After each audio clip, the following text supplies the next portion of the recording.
Quitte à produire un whisky, je crois qu'on doit créer notre propre style, et non pas copier le style d'un whisky irlandais, écossais, japonais ou américain. C'est tout le but de Stoning, créer une nouvelle saveur, un nouveau style, créer notre propre style danois dans un whisky. Duga Club Expert vous présente les podcasts Culture Spi, une série originale qui donne la parole aux femmes et aux hommes derrière ces marques de spiritueux et révèle les secrets de leur élaboration. Au nord-ouest du Danemark, le long de l'île du Jutland, il y a un fjord ouvert sur la mer par une mince brèche dans les terres. Là, le vent s'engouffre dans les champs de pommes de terre et de seigle. La pluie bat les petites maisons où les habitants sont pêcheurs, professeurs des écoles, bouchers ou ingénieurs. Il y a quelques années, le long de ce fjord, 9 copains se sont réunis pour se dire « Créer un whisky, ça n'a pas l'air si compliqué ». Hasard de la vie ou passion de ceux qui n'avaient rien à perdre, les 9 amis du village de Stoning ont créé plus qu'un whisky. Une ère nouvelle pour les spiritueux danois, une distillerie ancrée dans sa terre battue par les embruns, une nouvelle manière d'envisager la création d'un spiritueux. Du rail et du malt, l'envie de ne rien faire comme tout le monde, la retenue danoise et l'impertinence nordique, aujourd'hui, un voyage comme une immersion au cœur de la distillerie Stoning, les Danois les plus audacieux du monde des spiritueux.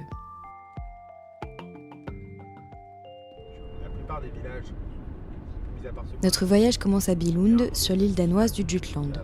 Très vite, on entre dans la campagne. Autour de nous, des champs de seigle, des champs de blé, d'orge ou de pommes de terre, où traverse parfois une biche. C'est au milieu de ces champs que se dresse la distillerie Stoning, du nom du village tout proche dont sont originaires les 9 fondateurs. À l'arrivée, on retrouve l'ambiance villageoise. Tout le monde se connaît, tout le monde se salue, tout le monde est le bienvenu. Allons voir tout de suite la distillerie, fierté d'Alex et de ses cofondateurs. Grand bâtiment de bois brun, elle est immense et ouverte sur la campagne alentour. Dans chaque salle d'élaboration, on est proche du grain, le regard ouvert sur les champs. Cette nouvelle distillerie, elle a été terminée en 2018 et elle est très différente des autres distilleries du monde.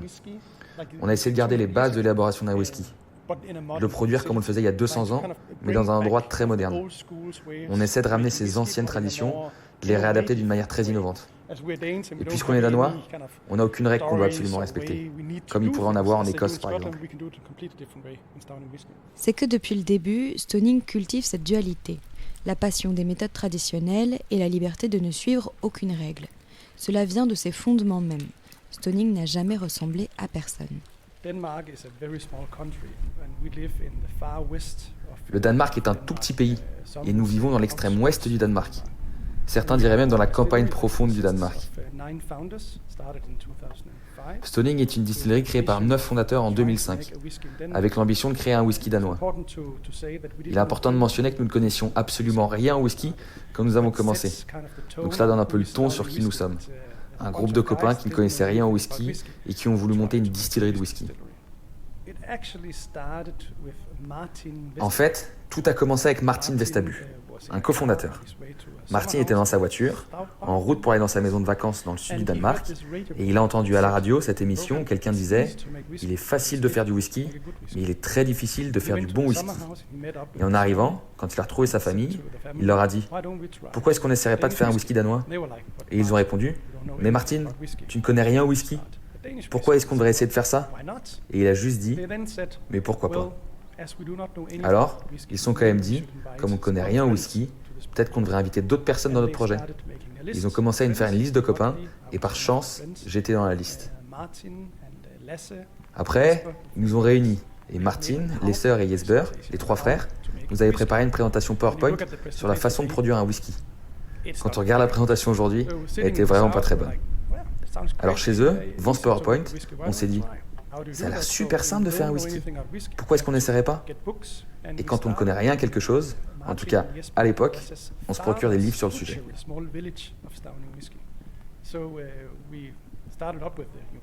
Donc on a commencé dans la boucherie du père de Martin, Lasse et Jesper, dans notre petit village de Stoning. On a débuté dans cette grande chambre froide où on prend la viande, parce qu'on a commencé à faire un maltage au sol. Et là, on pouvait contrôler les températures. Nous avions un hachoir à viande que nous pouvions utiliser pour moudre le grain, et nous avions aussi un fumoir à viande que nous avons pu utiliser pour tourber notre malt. En fait, tout ce qu'il y avait dans cette boucherie, nous pouvions l'utiliser pour faire notre whisky.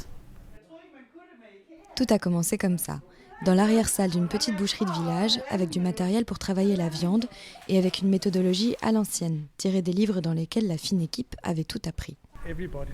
Au début, tout le monde pensait que nous étions des idiots, vraiment tout le monde.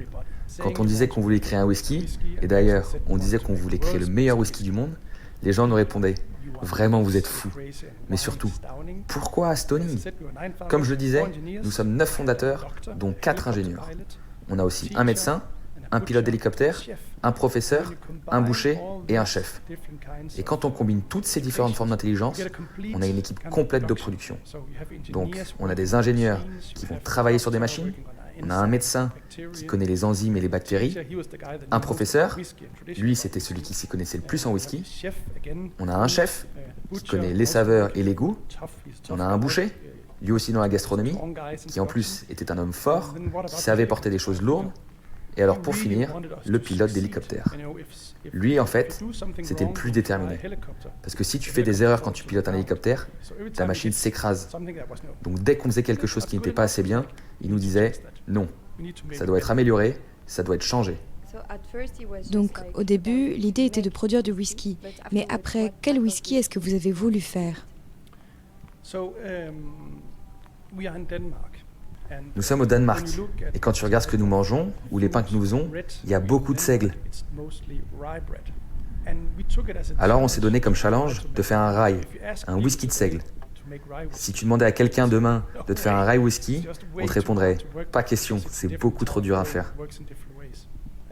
C'est parce que c'est une autre sorte de grain qui réagit très différemment de l'orge. Mais nous avons commencé, et encore une fois, le fait de ne rien connaître au whisky nous a aidés.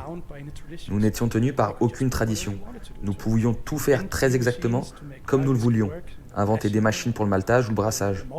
Donc les traditions n'étaient vraiment pas un obstacle pour nous. Et pourquoi est-ce que vous avez voulu faire du whisky comme il était produit à l'époque ?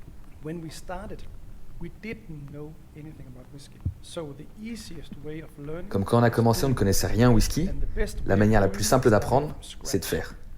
Et la meilleure manière de faire, c'est de commencer à partir de rien. Il y a 200 ans, on partait de rien. On utilisait nos mains, on maltait au sol, on pouvait sentir le grain, le goûter, le toucher. On ne voulait pas acheter notre malt. On voulait tout faire nous-mêmes pour bien ressentir ce que nous étions en train de faire. Dès le début, on utilisait donc les mêmes méthodes de production qu'il y a 200 ans. Et après, c'est devenu comme une obsession pour nous, de le faire, et de toujours le faire de la manière traditionnelle. Et à l'inverse, en augmentant les volumes, ça a été de plus en plus difficile de garder nos méthodes de production traditionnelles. Donc nous avons dû inventer de nouvelles machines pour pouvoir continuer comme nous le faisions. Là, on arrive à ce qu'il y a de plus fascinant chez Stoning. Leur whisky a grandi et passé de cette arrière-salle de boucherie à une ferme où la production a augmenté, puis l'intérêt international s'est fait ressentir et les 9 copains ont pu bâtir la distillerie de leurs rêves. Mais aujourd'hui encore, tout est fait pour que le whisky soit produit très précisément comme il était dans la boucherie familiale. Le maltage est toujours fait au sol, mais aujourd'hui ce sont 13 tonnes de grains qui sont remués par une machine inventée par les 4 ingénieurs. Le séchage est fait sur mesure dans de petites salles, comme dans le fumoir à jambon, et la tourbe sort d'un petit four en fer forgé dans la cour, où l'équipe de Stoning apporte un peu de bruyère qui pousse dans la campagne alentour. Chez Stoning, être danois, c'est aussi important qu'être traditionnel. Encore une fois, on réalise un brassage très différent des autres distilleries. Et la raison pour laquelle on fait comme ça, c'est parce qu'on fait un whisky de seigle, à la manière d'un single malt. Et pour que ça fonctionne, avec une double distillation et dans des alambics à chauffe directe, on a dû inventer une machine spéciale pour le brassage.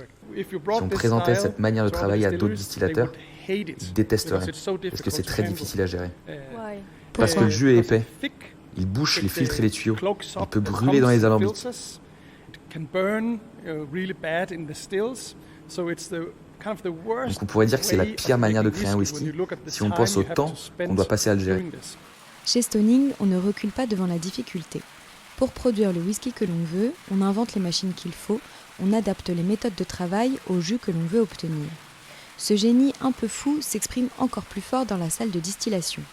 Plutôt que 1 ou 2 très grands alambics, comme dans la plupart des distilleries, il y en a ici 24. Oui, 24, petits et en cuivre, à chauffe directe pour toujours plus de complexité. Il était primordial pour nous de garder à tout prix le style de notre production. Les petits alambics donnent une saveur très intense. Si on avait tout changé pour avoir de grands alambics, on aurait changé le goût et le caractère de nos whiskies. Quand on a voulu augmenter nos capacités de production, tout le monde nous a dit « Vous devriez simplement avoir 2 grands alambics, parce que c'est beaucoup plus facile. » Mais on n'est pas là pour faire simple. On veut faire ce qu'on a toujours fait et garder notre saveur. Donc on s'est dit « On va en prendre 24. » Et tout le monde nous a dit « Vous êtes fous, c'est stupide, vous allez vous ruiner, vos employés vont partir, ils vont pas être capables de travailler comme ça. » Mais je pense qu'on forme une réelle équipe chez Stoning, qu'on aime tous travailler ensemble. Et je crois qu'en grandissant, on a tous gardé en nous cette idée très forte, oui, on va continuer à produire comme on l'a toujours fait. Et comme pour appuyer les dires d'Alex, un employé chargé de la distillation passe et lave un des 24 alambics.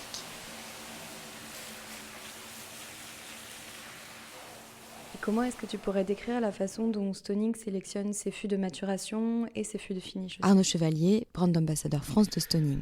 Alors comme tout ce qu'on fait ici à Stoning, c'est vraiment le mélange de la tradition et le mélange du modernisme. C'est-à-dire que la tradition va forcément utiliser tout ce qui est fût neuf américain à chauffe forte pour tout ce qui est whisky de seigle. Et après pour tout ce qui est généralement single malt, on va utiliser des fûts de Bourbon. Ça c'est assez typique et traditionnel. Après ça, il faut savoir qu'on a plus de 300 types de fûts différents disponibles à la distillerie. Alex, une de ses parties de son travail est vraiment de sourcer ces différents fûts. Parce que le but de ça, c'est d'essayer de voir jusqu'où le whisky peut aller. Et de là, tous ces fûts-là sont incorporés petit à petit, que ce soit dans notre cœur de gamme ou que ce soit dans des research series, ce qu'on appelle, pour justement essayer d'avoir notre patte Stoning. En plus de la production, vraiment avoir une autre approche sur toutes les finitions, essayer de créer un autre monde autour de notre marque, essayer de faire découvrir aux personnes des façons de boire des whiskies différemment. Chez Stoning, on cherche, on fouille, on teste ce qui peut être fait et qui n'a jamais été pensé. Quand c'est bon ou quand c'est intéressant, ces whiskies intègrent la Research Series. On innove même sur des rails parce qu'ici, contrairement aux États-Unis, on peut les finir dans ce que l'on veut, pour voir jusqu'où on peut pousser le seigle. Nous avons beaucoup de différents fûts. On produit surtout du whisky de seigle, donc on a beaucoup de fûts neufs et de fûts ex-Bourbon. Il y a 3 ou 4 ans, on a fait le choix d'expérimenter un peu plus. Donc on a acheté entre 300 et 400 différents fûts d'ex, vin, bière ou spiritueux. Ici, on a des fûts de Calvados, d'Armagnac, Cognac, Tequila, différents rhums du Japon, d'Australie, des Caraïbes, des vins comme de la Marronne, du Sauterne ou du Porto, des bières comme de la Stout. On essaye énormément de choses pour à chaque fois retrouver le style du whisky Stoning. La raison pour laquelle nos whiskies sortent si jeunes, c'est parce qu'ils montrent le caractère de notre distillerie. Plus ils vieillissent, plus l'empreinte du fût sur le whisky est importante. Or, si nous voulons des whiskies qui montrent le caractère de la distillerie, nous voulons les embouteiller jeunes. Ils sont vibrants, un peu fous, éclatants, parce que nous voulons des whiskies qui ne sont pas faciles. On veut que les gens se disent « Ok, maintenant je vais voir quelque chose de différent ». Nous aimons challenger, surprendre nos consommateurs, plus que juste leur donner ce à quoi ils s'attendent. Stoning, c'est ça. Et cette démarche du fond du Jutland a donné une nouvelle vigueur au whisky danois, que l'on retrouve dans les bars à cocktails huppés de Copenhague. Christian, gérant du bar à cocktail Le Pavillon de Verre à Copenhague. On a commencé à servir les whiskies Stoning en 2016. À cette époque-là, on avait beaucoup de mal à obtenir des bouteilles. On utilise tous leurs whiskies pour des cocktails différents. Que dire à propos de Stoning ? Eh bien, ce sont des whiskies danois, et rien que ça, c'est unique. Ce que l'on aime avec eux, c'est qu'ils ont une approche très différente des autres distilleries. Par exemple, leur smoke, on adore le fait qu'ils n'aient pas utilisé de tourbe écossaise ou allemande, mais que ce soit de la terre du Jutland, et qu'ils aient ajouté de la bruyère. Cela donne une texture et une saveur très différentes au whisky. On adore aussi le fait qu'ils essaient toujours de sortir du cadre avec différents fûts, qu'ils cherchent ce qui fonctionne ou non, ce qui est très intéressant pour nous en termes de saveur. Mais surtout, on aime que ce soit des produits de super qualité et qu'on soit en capacité de servir des whiskies très intéressants et locaux. Lequel de ces whiskies est-ce que vous considérez comme votre préféré ? J'avais assisté à un événement chez Stoning et Hans nous avait présenté ce test qu'il faisait d'un single malt, donc vieilli en fût de Porto Ruby avec un finish en fût de Marsala. Et ça fait vraiment partie des meilleurs single malt que j'ai testés dans ma vie. Avec mon équipe, on le suppliait de nous donner des bouteilles et finalement on a réussi à en avoir 3. On était super contents. Vraiment, on est très impressionnés par la qualité de leurs produits et de leur single malt en particulier. Retour dans le Jutland. La pluie s'est mise à tomber, le seigle est battu par les vents dans la campagne alentour, on sent les embruns du fjord tout proche. Je pense qu'on a vraiment atteint notre but. Souvent, quand les gens goûtent nos whiskies, déjà par chance ils les aiment, mais surtout ils disent c'est différent. Et quand on ne connaît pas le Danemark, c'est juste différent. Et quand on commence à connaître un peu le Danemark, peut-être qu'on commence à faire les liens et à retrouver le Danemark dans le whisky. Ça, c'est très important pour nous. Qu'est-ce que vous voulez que les gens ressentent quand ils dégustent un de vos whiskies ? 2 choses, tiens. Déjà, je voudrais que nos whiskies leur plaisent. J'aimerais qu'ils soient surpris. En fait, personnellement, je déteste quand les gens disent « Oh, ça me fait penser à tel ou tel whisky ». Pour moi, ça veut dire qu'il y a quelque chose qui n'a pas été bien fait. Moi, je veux qu'ils se disent « Ce whisky est unique ». D'ailleurs, je préférerais même que les gens se disent « C'est intéressant, je ne sais pas trop ce que j'en pense ». Et qu'ils goûtent, et regoûtent, et qu'ils se disent qu'ils aiment tel ou tel aspect, et qu'ils n'ont jamais rien goûté de semblable. C'est à ce moment-là que je sais que j'ai bien fait mon travail. Je trouve qu'on a la distillerie la plus incroyable du monde. Et je suis très fier qu'on ait réussi à rester ensemble avec les 9 fondateurs. Souvent on entend, ça va être impossible d'être 9 pour créer une société. Et bien sûr, ça peut être un challenge. Mais pour nous, c'est une véritable force. Si c'est une force, c'est parce que les whisky Stoning viennent directement de ces 9 amis, de tous âges et de toutes professions, liés par l'amour d'un produit, d'une distillerie, d'une équipe, d'un terroir. Stoning, c'est une aventure qui a démarré comme un whisky de copains et qui a tenu à le rester malgré le succès. C'est l'envie de ne rien faire comme tout le monde, tout en revenant à la tradition. C'est les pieds ancrés dans la terre du Jutland, la tête à rêver de ce que personne n'a encore osé faire. C'est le Danemark dans ce qu'il a de délicat et de rebelle, de gourmand et de différent. Parce que comme le dit Alex, quitte à faire quelque chose, autant le faire comme personne. Ce reportage a été produit par la Maison du Gars, réalisé par le studio Encore. Les podcasts Culture Spi reviendront dans quelques semaines pour vous faire découvrir une nouvelle fois les dessous de fabrication et d'élaboration des marques du Gars Club Expert. En attendant, si vous avez aimé cet épisode, n'hésitez pas à le partager sur vos réseaux sociaux. Vous pouvez retrouver les Whisky Stoning chez votre caviste et sur le site dugaclubexpert.fr.